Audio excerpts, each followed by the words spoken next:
Hey, how did everything go? Well, long story short, we ran into a small issue. Clairvy can't go into the sunlight.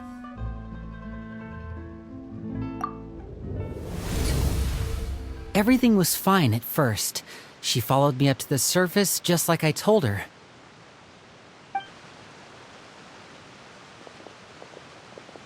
But as I led her out of the shadows and into the sunlight, she vanished. I turned around and there she was, standing at the edge of the shadows, silently watching me. Huh. Maybe she's afraid of sunlight, or... No, it wouldn't be her wish if that were the case. Well, we could always try pushing her into it. Oh, true. I've pretty much tried it all already. Nothing worked. Eventually, the sun went down, so all I could do was bring her back here. How did it go with you, Lynette? Good. I've got the list. It's right here. Really? Well, what are we waiting for? Let's take a look!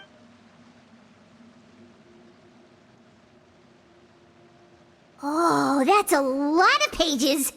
Oh, it's gonna take forever to get through it all. We can each take a section. Here. La Pouillade, l'endroit, Chambel, horaire.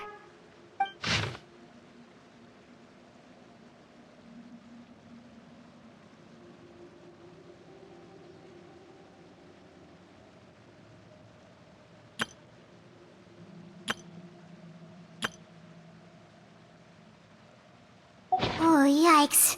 That horaire guy has a huge scar on his face. He's kinda giving Paimon the creeps. I've met him before. The scar is from an injury he received during a mission. I still remember him joking with me about it. He said any future lover would take one look at him and then lose all interest. Did he say anything else? Well, I asked if there was someone he was interested in. He said no, and that's where our conversation ended. It was only later that I learned he really did have someone he liked.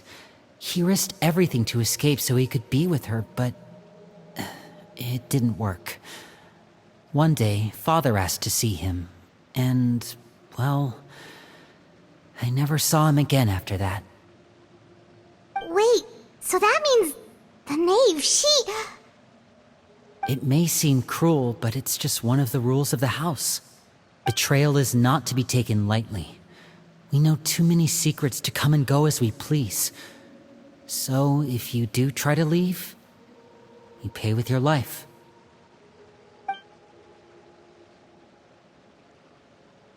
Her name's not here, huh? Well, that's not too surprising. It doesn't seem like this list is complete. It only contains records dating back around 5 years. Let's shift our attention then. Fremine, were you able to find anything out? Fremine. Sorry. I was thinking about something. I managed to talk to quite a few people, but I couldn't help but notice that the atmosphere in the house was a little... strange. Strange. Yeah, I mean, I know there have been arguments in the past, times when people haven't gotten along. Chaplot and Filiol are a good example of that. Oh, those are two of the people that we met while delivering supplies. Paimon can see how they might not get along. They had very different vibes, and their, interests seem to be pretty different as well. That's to be expected, actually. Father brought us all here, shared her knowledge with us, taught us how to fight. That's one thing we all share. But that's also where the similarities end. Not all of us feel the same desire to stay here. As members of the House of the Hearth, we're also considered part of the Fatui. And to a lot of people, that's an identity they never asked for. Certain members get older and realize they want something else for themselves. But considering the rules of the house, most people would never say that out loud. People like Chaplot and Foltz are loyal to Father and her vision. They're proud to be part of the Fatui. Filiol and Nantoy, on the other hand, well, they aren't quite as enthusiastic. These kinds of conflicts have always been there. It's not like Father is in the dark about any of this. Well, that's true. But it just feels like things have gotten worse lately. Filiol and the others, it seemed like they were meeting in secret to talk about something. I can't say for sure, but I think they've met Clairvy. You think she's been inciting them to act out? No, not exactly. But I wouldn't be surprised if she said something to them about the darkness in the house and how deep it runs. She's told me about it before. Experiments being run on children. People being used as pawns on the battlefield without so much as the strength to survive. And they just believed all that? Without any evidence? Clairvy's words probably gave them the excuse they were looking for. Whether they actually believe them to be true is secondary. This is all because of Project Stuja, isn't it? Whoa. Hold on a second. What's this Project Stuja all about, huh? This is the second time it's come up now. Sorry, but I'm not sure of the details either. I only know what Father has told us, which is that it's something the Rooster and Regrator have been working on together. Apparently, it has to do with the Fatui's strategic plan for the future. Because the House of the Hearth was so successful in obtaining the Gnosis, we now have the honor of playing a key role in Project Stuja. Wait, but isn't that a good thing? Key role is just another way of saying dangerous role. To us, the whole thing is an inconvenience. Father thinks so too, but she's in no position to refuse. Their plan isn't exactly unreasonable, and they've been funneling the house a lot of funding. It's just that we'll lose a lot of members in the process. Participating in the plan, it's an honor in name only. What they're really trying to do is subdue us. The existence of an intelligence organization outside their control makes them feel uneasy.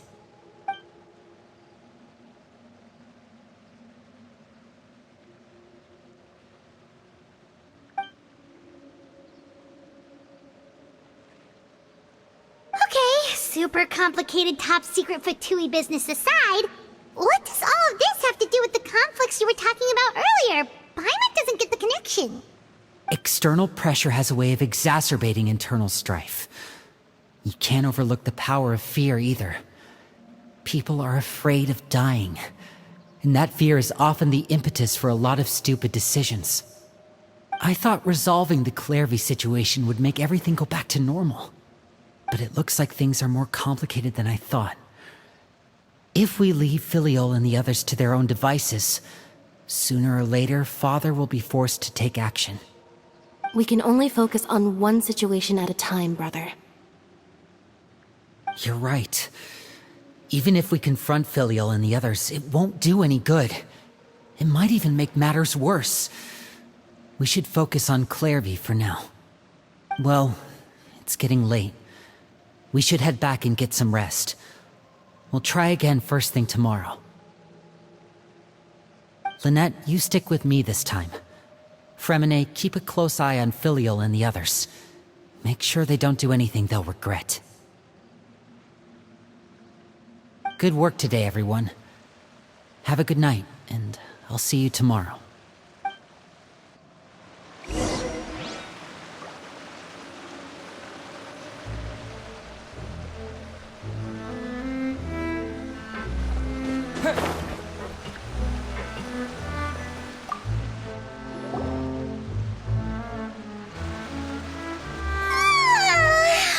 Paimon was looking forward to an early night, but she can't sleep at all.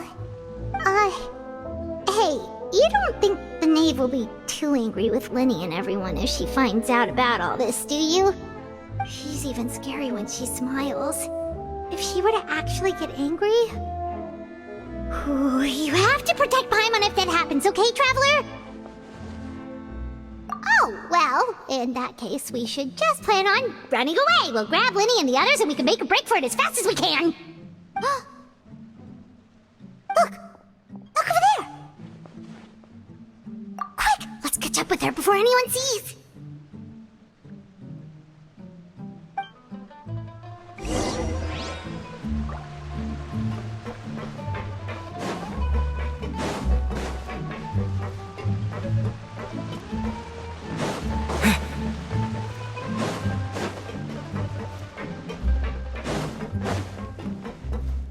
Over there!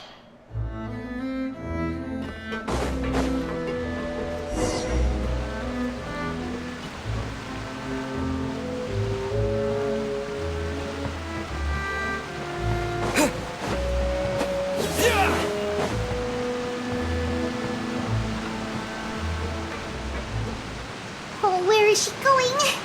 Oh, if someone sees her, we're toast!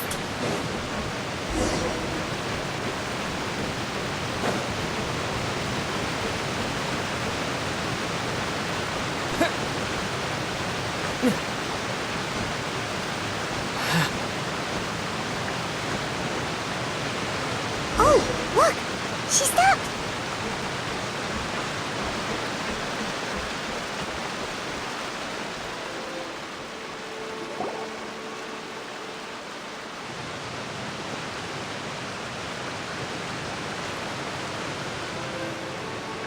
Clairvy! Shh! I opened the window while no one was looking. Look how pretty the outside is.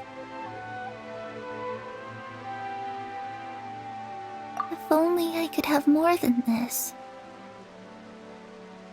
You probably think I'm being silly, huh? All this hopeless resisting. It's better to dream of what I could have than try to make it a reality, right? Please, help us get on the same page here, Clary. We need you to tell us what you know. Can you do that? Sure. Although, after you hear all this, I think you might regret that decision. Everyone in this family is nothing more than a tool, something to be used and exploited. We're all expendable, including me. As long as you're useful, you get to stick around. Lose your value, and you're handed over to the doctor, experimented on, and given a fate worse than death. I've seen it happen again and again, and I've had enough. You're saying the knave did all that? It's just, that doesn't seem like something she would do. She's scary and all, but it seems like even she has lines she wouldn't cross. I knew you wouldn't believe me. Everyone thinks she's a good person. They all think of her like a real mother. Mother? But she doesn't deserve that title. She's disgraced it and tarnished it. And if I had things my way, I'd never see her again. If only Perry were here, she'd understand. Perry? There's that name again. Also, Paimon's getting a strange feeling. It almost feels like she's not really here with us. Paimon can't tell if she's actually talking to us or if she's mistaken us for someone else. Well, in any case, it seems like she really needs someone to talk to. We should keep her company for a little longer. She looks so young. But it seems like she's been through a lot. It's getting windy. I should close the window. Ooh, look at the moon. Isn't it pretty? Hey, wanna hear a secret? I heard that if you look up at the night sky in Snezhnaya, you can see the aurora. It's supposed to be super pretty. Even prettier than the moon tonight. Perry and I promised each other that once we're older, we're gonna go see it together. But I can't find her. I'm worried she's also been... No, that wouldn't happen to her. She's special. Mother likes her a lot. I should really go talk to Mother, but we just fought. She doesn't want to see me, and I'm too scared to face her. What should I do?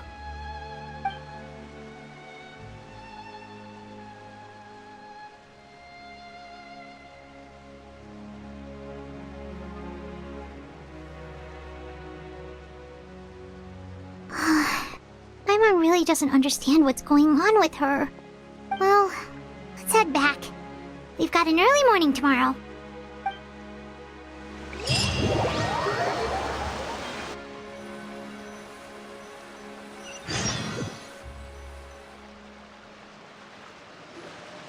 All right, looks like we're all here. Let's go ahead with the plan. Oh? What is it? What makes you ask that? Well, we kinda ran into Clairview last night, and that's what she told us. We met the doctor back in Sumeru. He's super dangerous, and he's done all sorts of bad things. It's possible that Father and the Doctor have had certain dealings, but I don't think Father would work with him. We're not really on the same side, so there's not a lot of trust between them. That doesn't exactly set the stage for a successful partnership. I did hear, though, that when Father first became a Harbinger, the Doctor offered to work with the House of the Hearth. Father rejected most of his proposals, except for one. It had to do with some sort of secret experiment. Secret experiment? Could that be what Clairview was talking about? I don't think so. I don't know any details about the experiment itself, but I do know it's an entirely independent operation. The Doctor only proposed a direction for the research. That was the extent of his involvement. I still don't think that counts as working together. The details of the experiment are confidential, but complete records are kept on all participants. That doesn't seem to be the case with the situation Clairview referred to. I know you don't agree with some of the Fatui's methods, and I'm not asking you to. But I am asking you to trust us on this. The House of the Hearth has its own principles. There are certain lines we're not willing to cross. Alright, that's good to hear at least. Clairview seems to think the Knave and the Doctor worked together to do something horrible. If that turned out to be true, Paimon doesn't know how he would even face you guys. It's just that it doesn't seem like Clairview is lying either. The easiest thing to do would be just ask the Knave directly, but Paimon doesn't think she'd tell us. Father didn't come back last night. She's probably still near the shore. We'll be counting on you to distract her. Lynette, you're with me. Fremine, you know what to do. Be on your guard, everyone.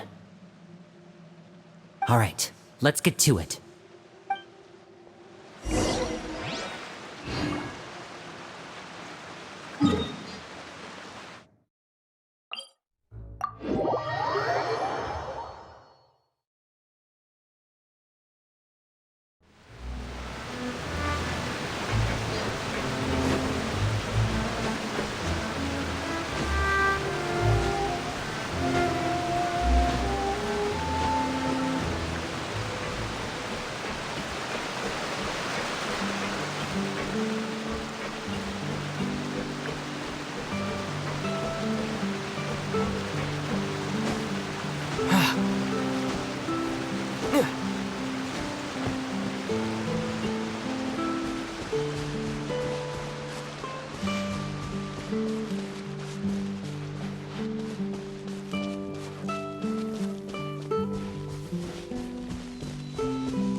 Ah, it's you two again.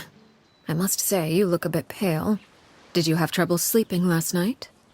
A little.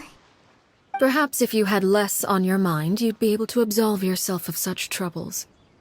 So what are you planning to do now? Catch up on some sleep? Or should I give you some time to rack your brain for a topic to discuss before I ask any questions? Although I must profess to being curious. Without child here, how do you plan on distracting me? Us? Distract you? A good one. But no, we were just here for a chat. Looks like you could have used some extra time to think. No matter. If you don't have any other plans, why don't you accompany me somewhere? Don't worry. I'll be sure to steer clear of any scheming children. The ocean breeze is sure nice today. Children always think they can hide things from the grown-ups. But nothing gets past me. Least of all a little scheming. I think I'll let them have at it for a little longer. I can be very patient. Well, I'll leave you to think things over. If you're so inclined, meet me outside the Palais Mermonia. Good things come to children who do as they're told. So I do hope you decide to tag along. If only for your friends' sakes. What should we do? She clearly knows about everything we've been doing, and Paimon doesn't think it'd be a stretch to say she was threatening us just now.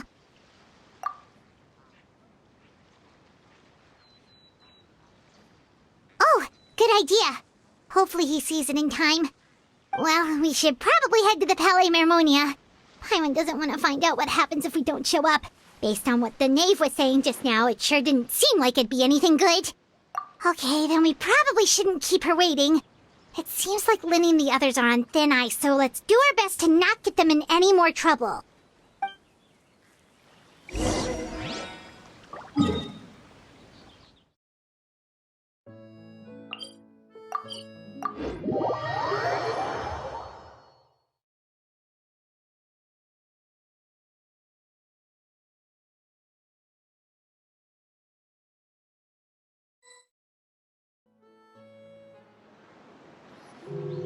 Seeing as we still have some time before my meeting, we might as well enjoy some pleasant conversation while we wait. I'm glad to see you get along with my children. Being surrounded by good companions is necessary for a child's development. You're not planning on doing anything to them, are you? I assume you're referring to Linny, Lynette, and Fremine. Although, there's that situation with Filial and Nentoy as well. It appears quite a few people have been acting out lately. No matter. I'm not one to discriminate. All those who betray the house meet the same fate. There are no exceptions. Does that mean you're going to kill them? Oh, are you here to beg for their lives? I'm sorry to disappoint, but the rules of the house change for no one. In my organization, everyone is responsible for their own actions. But don't you care about them at all? They really respect you. They even call you father. You must feel something for them. Any organization in which feelings come before principles is one destined for ruin. The House of the Hearth is hardly an exception. You could say our principles are more stringent than most. Perhaps I can offer you this consolation at least. As our guests, you two will not be held accountable along with them. I would imagine Linny, Lynette, and Fremine will be able to keep their lives. As for Filial, Nentoy, and the others, I'm afraid there's little I can do. They can try to escape, but once you know our secrets, there's no getting out alive. But that's awful. Ah, you seem concerned. Out of consideration for my guests, I suppose I could turn a blind eye for a little longer. If Linny and the others manage to dispose of Clairvy in the meantime, all evidence of their wrongdoing will be lost. In that case, I could hardly punish them for something I couldn't prove. If their efforts are unsuccessful, on the other hand, all will be held accountable, and the punishment will be severe. Of course. Oh, and here, I believe this belongs to you. Do try and keep better track of it next time. It takes a considerable amount of time to train a bird like this. It would be such a pity if you were to lose it permanently. Wait, where did you get that? Well, I'm afraid that's all the time we have to chat. Now, for the matter at hand. I asked you to meet me here because I have business at the Palais Mermonia. It has nothing to do with you, but I think it would be prudent for you to stick by my side for the time being. There will always be time later to run off and tell Linny what you've learned. Well, time to go. Looks like we wrapped things up just in time.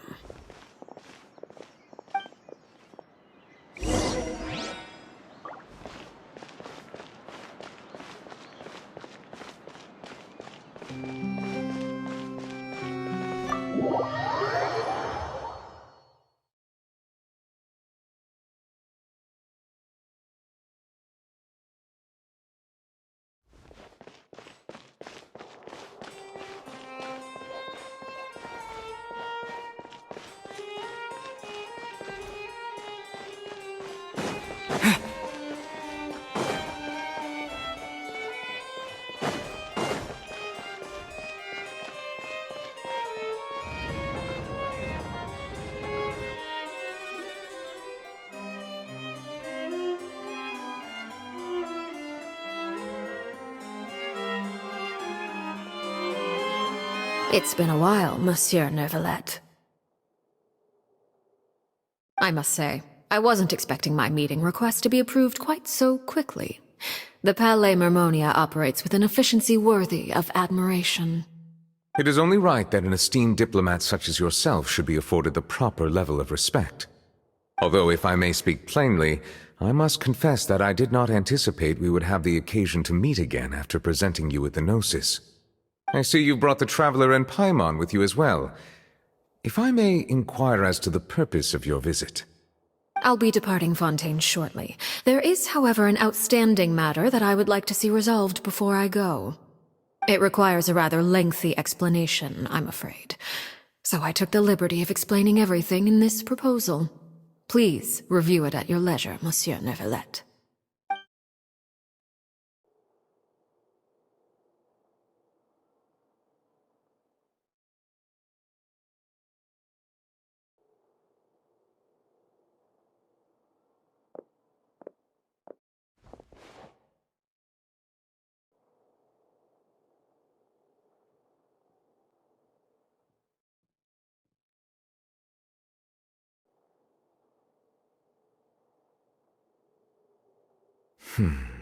I understand your request. However, at the risk of causing offense, I must admit that I fail to see why you would wish for such a thing. I heard you have a certain fondness for water tasting, Monsieur Neuvillette, so allow me to use water as an analogy. A family is like a large body of water with countless rivers flowing in and out. As someone who watches over this system, I would hope that each river that flows from the source will eventually reach the ocean. Of course, objectively speaking, I know this is impossible. Most of the rivers will dry up along the way, disappearing into the ground and leaving nothing but a barren riverbed behind. Not all rivers are destined to reach the ocean, but I would not see their existence rendered meaningless. I believe the water that flows within them is simply meant for a different destination, like a field in need of irrigation. Or perhaps the glass of a certain water-tasting enthusiast. Did you get any of that, Traveler? Your words paint an optimistic picture indeed. Allow me to remind you, however, few among us are willing to sip from a glass filled with tainted water. It may have been tainted at one point in time, but not to worry. I'll make sure it's drained of all impurities and returned to its cleanest form.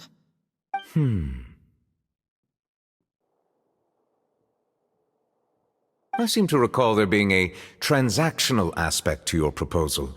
Perhaps you could expound on that? If you accept my proposal, Monsieur Neuvillette, I will gradually withdraw my forces from Fontaine. And, unless absolutely necessary, I will no longer carry out any special missions within Fontaine. I presume I can take your words to mean that, in the future, cases similar to the Tartuffe assassination will cease to cross my desk? Tartuffe? Ah, that thief who embezzled funds from all those charities, you mean? My deepest condolences to his family, but without any evidence, I cannot imagine how the House of the Hearth might have been involved in his passing. Of course, if you accept my proposal, Monsieur Neuvillette, I'm sure certain measures could be taken to reduce the frequency of such troubles. You choose your words carefully indeed. In that case, I am inclined to accept your proposal. My thanks for your generosity, Monsieur Neuvillette. Well, with that settled, we should be going now. I took the liberty of bringing along 2 bottles of spring water from Snezhnaya for you to enjoy. I do hope I get the chance to hear your impressions. Perhaps at our next meeting, yes? Indeed. I trust you would not overlook your commitment in the meantime. All right, Traveler Paimon. Time to go.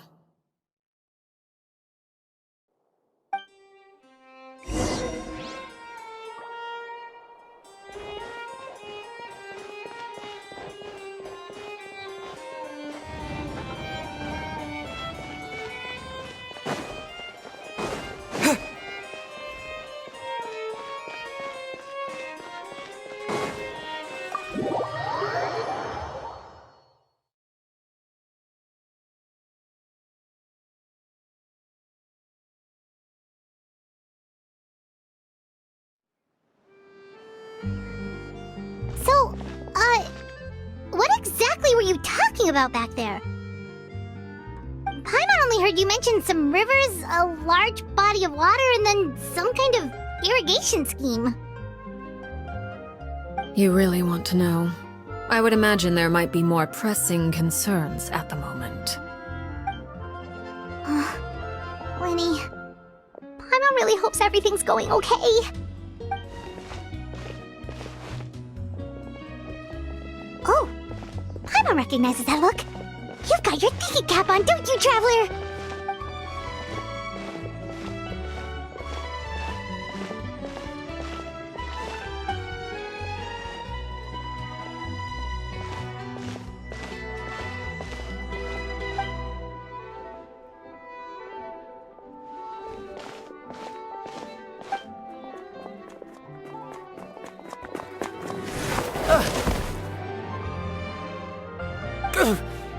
Oh, shoot. Are you alright? Oh, jeez. I'm so sorry. I was so focused on selling these papers, I wasn't looking where I was going. Well, let me make it up to you at least. Here, take this paper. On the house.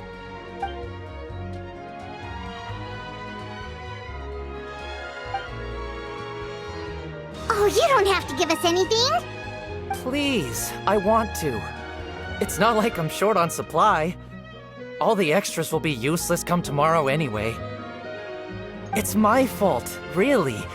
I was just trying to bring home some extra mora for the family, but I bit off more than I can chew. I haven't had many takers today, so I'm still swimming in papers. What's going on here? Nothing much. I just ran into your friend here on accident.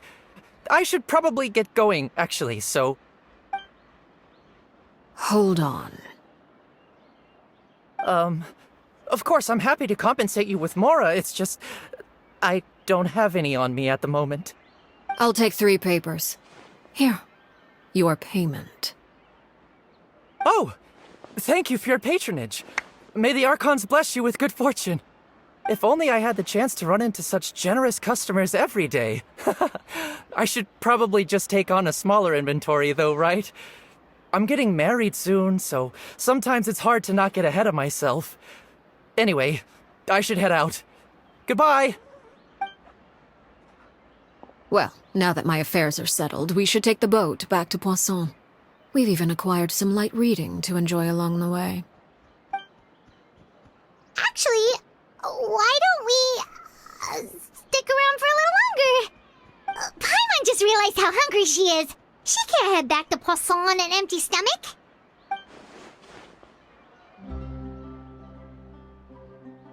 It appears you two are under the impression that delaying our return will somehow alter the situation in your favor. I'm sorry to ruin your fantasy, but your efforts are meaningless. That being said, I could be persuaded to give Linny some extra time. I just have one condition. If you agree to my request, I'll even answer some of your questions. You're quite curious about Clairvy, are you not? And my relationship to her. Wait, why are you being so generous all of a sudden? You're not gonna ask us to do something bad, are you? You overestimate yourself. You don't have the talent for bad things. Then what can you possibly... The most important consideration in a negotiation is that both sides receive something they want. Demands and threats only get you so far. Wonderful. Here it is. When the time comes, make the choice that you deem most appropriate in the situation, and lend your help to the House of the Hearth. Okay, sounds normal enough. But what do you mean, when the time comes? When is that supposed to be? That is for you to decide. Then we have a deal. Follow me.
How about we explore the area ahead of us later?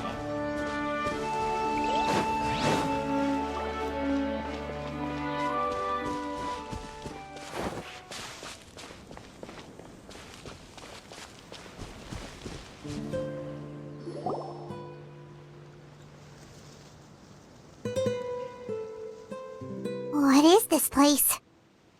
Somewhere long forgotten by everyone. It used to be a grand building. Now it's nothing more than a pile of rubble. No one comes here anymore, nor does anyone care about what once happened here. Although, this place does have something to do with the story I'm about to tell you. It was before I became a Harbinger, and before Linny and the others joined the House of the Hearth. Due to certain events, I first killed Clairvy and then her mother. And this is where it all happened. You were the one that killed Clairvy? Patience now. Allow me to explain Clairvy's side of the story first. I'll start from the beginning.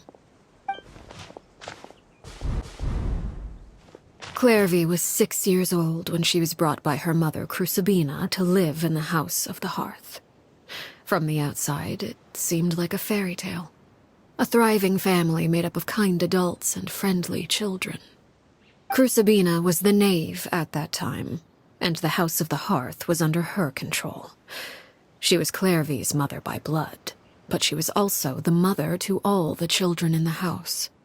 Clairvy was happy here, for a time. But she quickly realized that being part of this family wasn't a fairy tale at all. It was a kind of purgatory. Purgatory? Exactly. The House of the Hearth takes in war orphans from all over Tevat. But as for how to raise them, that depends entirely on the person in charge. Crucibina came up with a novel idea. She would teach the children to fight, force them to duel each other, and then crown as the king of the house the child who proved themselves most worthy of inheriting her title. It's difficult to estimate the number of children who died or were maimed in the process. There's little I can say about the ones who died. The ones that emerged with permanent injuries, on the other hand, well, they still served a purpose. They would be handed over to the doctor to be experimented on, or sent away on dangerous missions. Nothing more than tools to be used and then discarded. So those were the experiments Clairvy was talking about. But what actually happened to her?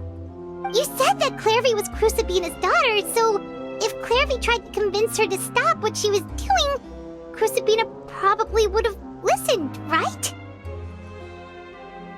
Despite being Clairvy's mother, Crucibina cared little for her daughter. She forced Clairvy to join the House of the Hearth only as a means to demonstrate her own impartiality as a mother, to prove that she treated all her children equally. Clairvy did try to convince her mother to change her ways, but it was to no avail. After her efforts failed, the only other option was to rise up and try to fight back. Unfortunately, the other children had already been thoroughly indoctrinated into the illusion of happiness Crucibina had created. Of course, there was one exception. Someone Clairvy's age who knew the truth about the House of the Hearth. Her name was Peruere. Wait, the friend that Clairvy mentioned? Friend, huh? I suppose we can call her that for now. Clairvy was a cheerful and passionate person with a tenacious spirit. Peruere, on the other hand, was rather cold-blooded. Her cold-blooded nature allowed her to see through Crucibina's facade. Yet, it was also this cold-bloodedness that prevented her from acting against it. At least at first. While Clairvy longed for freedom, Peruere was convinced that, amid all the fighting and violence, she would make it until the end. Despite their differences, the two became fast friends, united by their knowledge of the truth. Clairvy told Peruere that she hoped to create a real family, where no one would be killed or sacrificed. There may have been a certain naivete to her ideas, but Clairvy proved her determination many times over. She tried countless times to run away, ask for help, or expose the truth. But her efforts only earned her beating after beating. The only thing that kept her going was her strength of will. Even with her body racked with pain, she would still stand on her tiptoes and open the window at night. She and Peruere would look out at the moon together, a fierce longing for freedom shining in her eyes. But one day that light simply vanished. Oh no. What happened? Her hopelessness resulted from a culmination of things. 10 years had passed. 10 years worth of failure after failure. She and Peruere weren't children anymore, but finding any chance to escape still seemed as hopeless as ever. It was during this time that Peruere suggested a new plan. If escaping was out of the question, why not take down the very person sitting on top of this throne of lies? Mother herself. Clairvy rejected that proposal. She claimed that, as a famous harbinger, Crucibina possessed an unimaginable amount of power. Trying to kill her would have an incredibly low chance of success. Clairvy never gave another reason, but Peruere could see it written all over her face. Clairvy still thought of Crucibina as her mother. Killing her own flesh and blood was a line she couldn't bring herself to cross. If she couldn't escape and fight back, then only one option remained. Precisely. Death was the only way that she felt she could be free. It happened during a duel. When she arrived at the dueling ring that day, her partner turned out to be none other than Peruere, the very person that had stood by her side all those years. It was a fierce battle. But ultimately, Clairvy decided to let Peruere end her life. From that moment on, Peruere's journey was one written in flames. When the rain finally came and washed it all away, there she stood, the sole victor in Mother's endless game of slaughter. A trail of corpses strewn across her path to success. It was the very result she had predicted 10 years prior. Even then, she believed she would make it until the end. She wasn't surprised by the fact that she emerged as Mother's undisputed heir. Rather, her success left her with an inexplicable sense of restlessness. She was unsettled. And there was only one thing that could quell that sensation. Perhaps you two would like to take a guess as to what it was? Crucibina, you mean? But... Correct. This is the place where Peruware killed her best friend. A mere year later, this is also the place where she fought tooth and nail to kill the mother they shared. The moment she acted, any conception of what was right or wrong ceased to matter. It's one of the principles of the house. Only those who survive get to write the rules. Peruware won the battle, and became a harbinger herself. After which Her Majesty, the Tsaritsa, bestowed upon her a new name. Arlecchino. So the Perry Clairvy was talking about... It was you all along. You're Peruware. Arlecchino is just a name you got later. I left that name behind long ago. I must say, hearing it now does bring back memories. After I defeated Crucibina, the moniker of Mother died with her. I chose to forego the title she called herself, and even chose to give up my own name. I rebuilt the House of the Hearth under a new identity. Not only as Arlecchino, but as father. And that is where the story ends. Any more questions? Yeah. Based on what you just told us, Clairvy wasn't a little kid when she was killed. So the Clairvy we met... Was she really a spirit at all?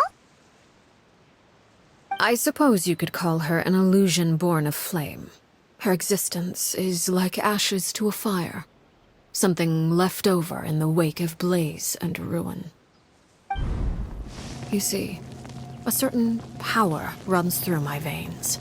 It's not unlike a curse. My flames leave behind shadows of anything they consume. Of course, the chances of those shadows morphing into a sentient entity are exceedingly slim. Clairvy is a very special case. Clairvy died when she was 16 years old, but what emerged from the flames was her 6-year-old self. Her appearance wasn't the only thing affected. Most of her memories were lost to the blaze as well. Memory is a mysterious thing indeed. Losing a portion of your memories will alter your sense of self. Lose 10 years' worth, however, and it would be like living in the past. Like returning to a version of yourself that never grew up. No wonder Paimon got such a weird feeling when we were talking to her. Perhaps I should put it this way.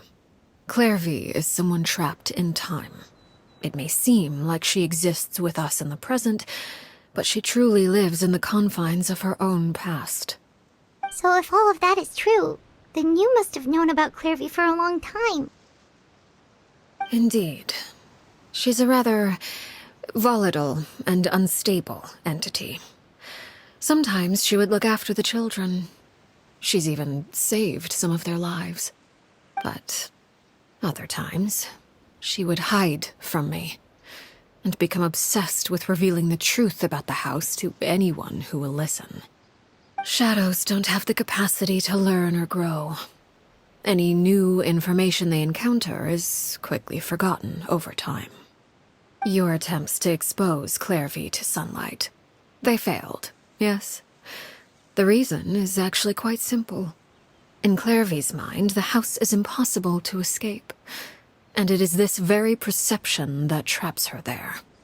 But no matter. All I have to do is kill her again, and all will be resolved. I don't anticipate so much as a single speck of ash will be left behind this time. wait! Paimon can understand why you might want her gone, but isn't there another way? So what if she's trapped in her 6-year-old self? She's still your friend! At least talk to her first! It's too late for that. She broke the rules, and now she must be punished. That goes for Filial and Nantoy as well. She's had quite the effect on them. I hope you understand the difference between Crucibina and myself lies in our formulation of the rules, not our policy for enforcing them. Upholding the rules without question is a trait we both share, because that is how a household should be run. Is this really what you want to do? Whatever could you mean? Don't you want to say a proper goodbye at least?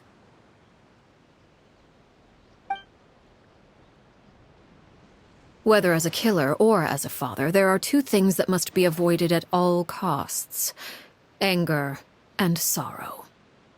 Anger makes you impulsive. Sorrow causes you to waver.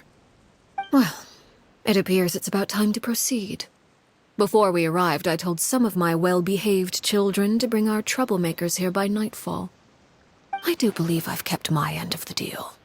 I gave your friends quite a bit more time. As for what happens now, we'll just have to wait and see.